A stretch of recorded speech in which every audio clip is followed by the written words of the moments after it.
राधे राधे, जय माता की भक्तों। आप सभी का स्वागत करती हूँ स्पिरिचुअल ज्ञान साधना में और आप सभी से अनुरोध करती हूँ कि स्पिरिचुअल ज्ञान साधना को सब्सक्राइब कर लीजिए और बेल आइकन को प्रेस कर दीजिए ताकि आपको। जय माता की, राधे राधे, जय महालक्ष्मी माँ। कैसे हैं आप सभी लोग? आशा करते हैं सभी लोग बहुत अच्छे होंगे। कमेंट में जय माता की, राधे राधे, हर हर महादेव अवश्य ही लिखिएगा। आप कुछ भी लिख सकते हैं किंतु अवश्य ही लिखिएगा। तो आज की जो वीडियो है वो माता महालक्ष्मी के जो अगहन मास में जो व्रत रखे जाते हैं उसके विषय में है।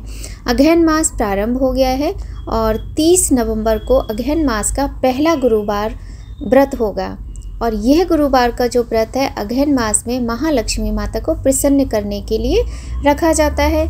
इस व्रत की पूजा विधि क्या है, इसकी वीडियो हम आज अपलोड कर चुके हैं।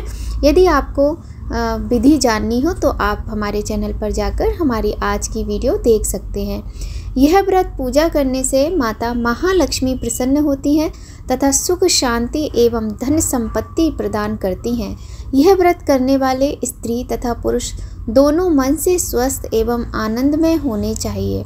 इस व्रत को किसी भी महीने के प्रथम गुरुवार से शुरू कर सकते हैं, किंतु अगहन मास का जो गुरुवार होता है उस दिन इस व्रत की महान विशेष कृपा होती है। पुराणों के अनुसार विधि नियम अनुसार हर गुरुवार को महालक्ष्मी का व्रत किया जाता है अगहन मास में। श्री महालक्ष्मी की व्रत कथा भी हम आपको सुनाएंगे और व्रत कथा सुनने मात्र से इन मनुष्य के समस्त कष्ट दूर होते हैं, माता महालक्ष्मी की कृपा प्राप्त होती है। और यदि आपने हमारे चैनल को अभी तक सब्सक्राइब नहीं किया है तो जल्दी से हमारे चैनल को सब्सक्राइब कर लीजिए, बेल आइकन को प्रेस कर दीजिए ताकि आपको इम्पॉर्टेंट वीडियोस का नोटिफिकेशन मिलता रहे। आप सभी का बहुत बहुत स्वागत है स्पिरिचुअल ज्ञान साधना में। तो चलिए प्रारंभ करते हैं आज हम अगहन मास के गुरुवार के व्रत की कथा। अगहन मास में महालक्ष्मी का जो व्रत रखा जाता है, बार बार हम आपको बता रहे हैं कि उसी व्रत की ये कथा है और आप इस कथा को सुनकर माता महालक्ष्मी की कृपा प्राप्त कर सकते हैं। या देवी सर्वभूतेषु महालक्ष्मी रूपेण संस्थिता, नमस्तस्यै नमस्तस्यै नमस्तस्यै नमो नमः।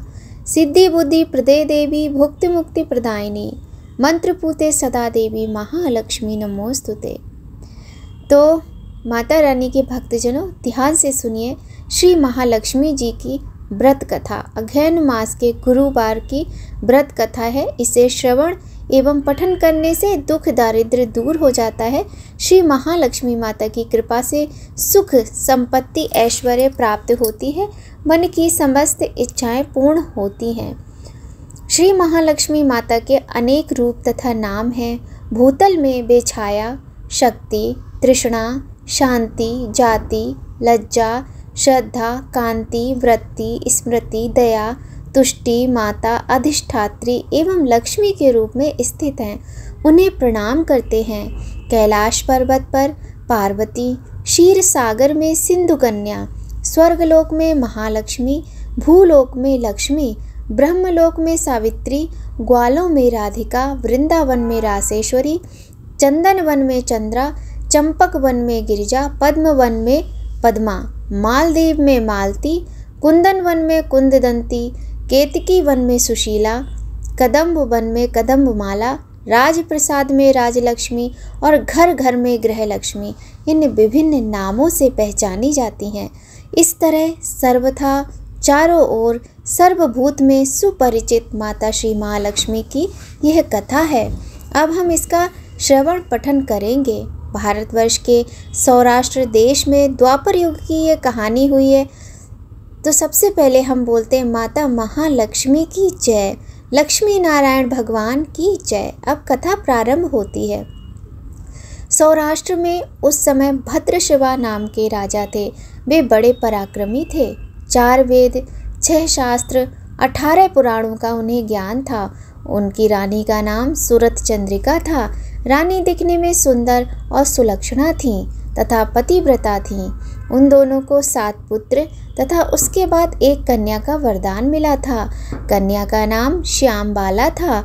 एक बार महालक्ष्मी जी के मन में आया कि जाकर उस राजा के राजप्रसाद में रहें।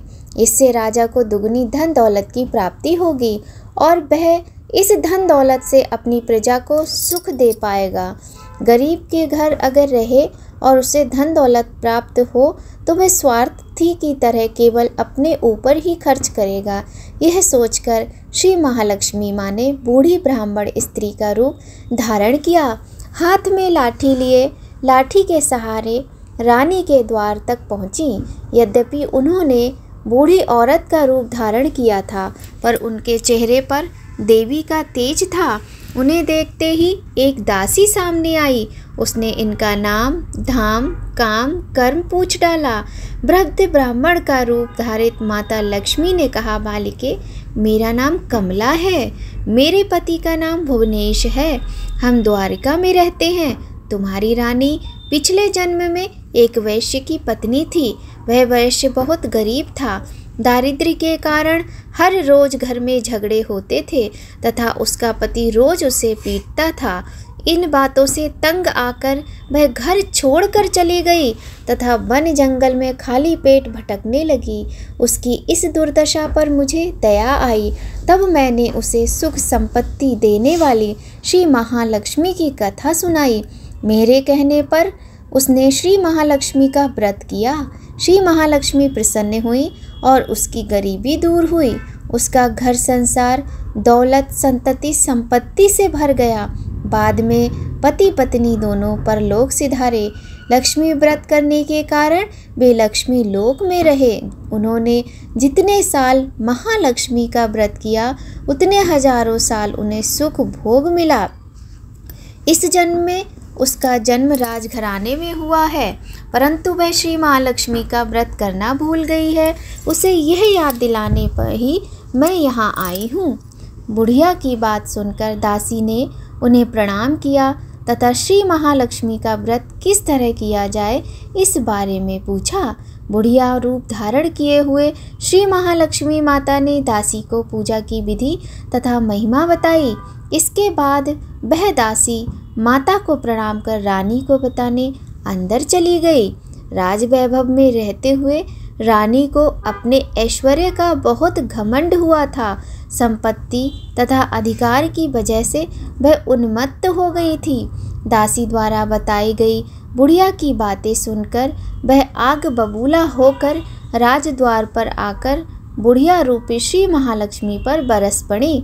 उसे यह मालूम नहीं था कि श्री महालक्ष्मी माता बुढ़िया का रूप धारण किए द्वार तक आई हैं, परंतु रानी का इस कदर रूखा बर्ताव तथा अपना अनादर देखकर माता ने वहाँ ठहरना ठीक ना समझा। वे वहाँ से चली गईं। राह में उन्हें राजकुमारी श्यामबाला मिली। उन्होंने श्यामबाला को सारी बात बताई। श्यामबाला ने अपनी ओर से माँ श्री महालक्ष्मी से क्षमा याचना की। माता को उस पर दया आई। उन्होंने श्यामबाला को श्री महालक्ष्मी के व्रत के विषय में बताया। उस दिन अगहन मास का पहला गुरुवार था। श्यामबाला ने परम श्रद्धा से श्री महालक्ष्मी का व्रत रखा। फलस्वरूप राजा सिद्धेश्वर के सुपुत्र मालाधर से उसका विवाह हुआ। वह धन दौलत ऐश्वर्य वैभव से माला माल हो गई। पति के साथ ससुराल में आनंद से दिन बिताने लगी। इधर श्री महालक्ष्मी का रानी पर प्रकोप हुआ। फलस्वरूप राजा भद्रश्रवा का राज्य एवं कारोबार नष्ट हो गया। यहाँ तक कि खाने के भी लाले पड़ गए।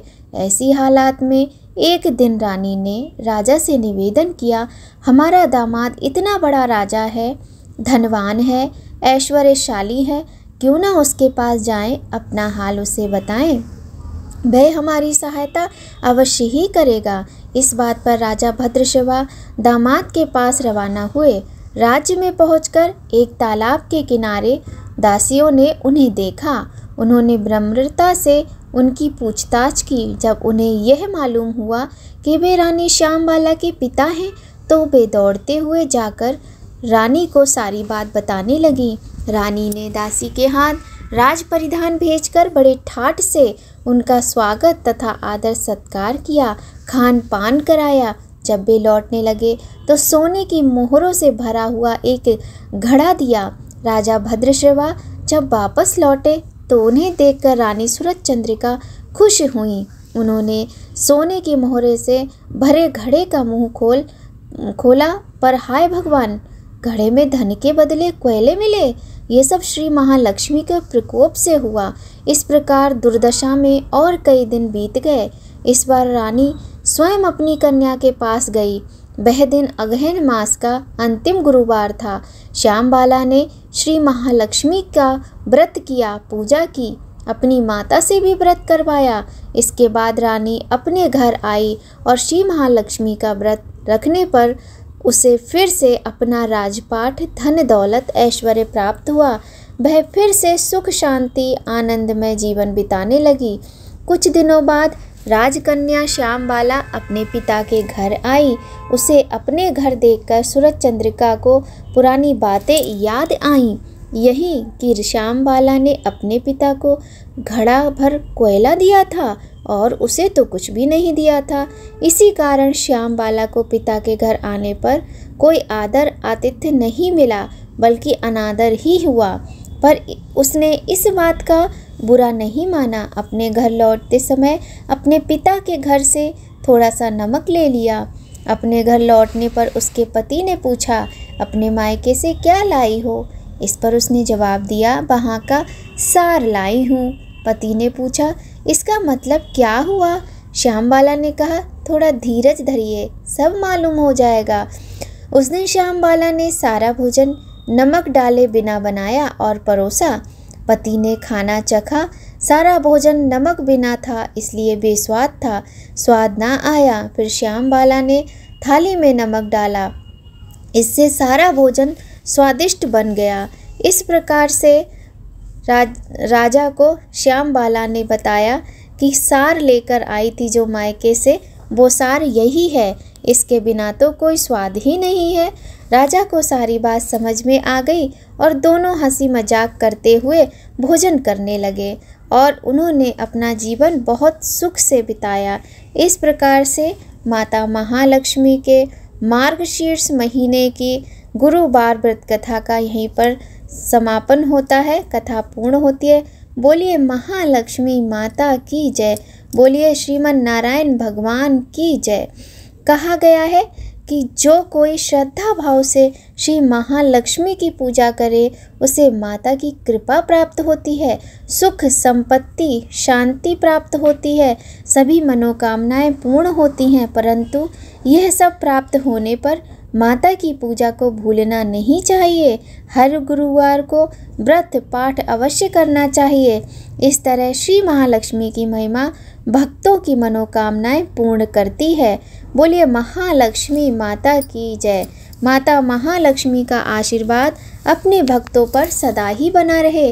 माता आप सभी के दुख दरिद्र को दूर करें, सभी को सद्बुद्धि दें, सभी को संपत्ति प्रदान करें, सभी को धन प्रदान करें और जिसको संतान की प्राप्ति चाहिए वो भी इस व्रत को पूर्ण श्रद्धा भाव से कर सकते हैं। माता महालक्ष्मी सभी की मनोकामनाएं शीघ्र ही पूर्ण करती हैं। हम यहीं पर इस वीडियो का एंड करते हैं। यदि हमारी ये वीडियो आपको पसंद आए तो लाइक कीजिएगा और ऐसे ही बहुत ही सुंदर दूसरी कथा में जल्द ही आपसे मुलाकात होगी। तो लास्ट में सभी लोग अपने अपने घर बैठ के माता महालक्ष्मी का जयकारा अवश्य ही लगाइए। बोलिए महालक्ष्मी माता की जय। राधे राधे। जय माता की।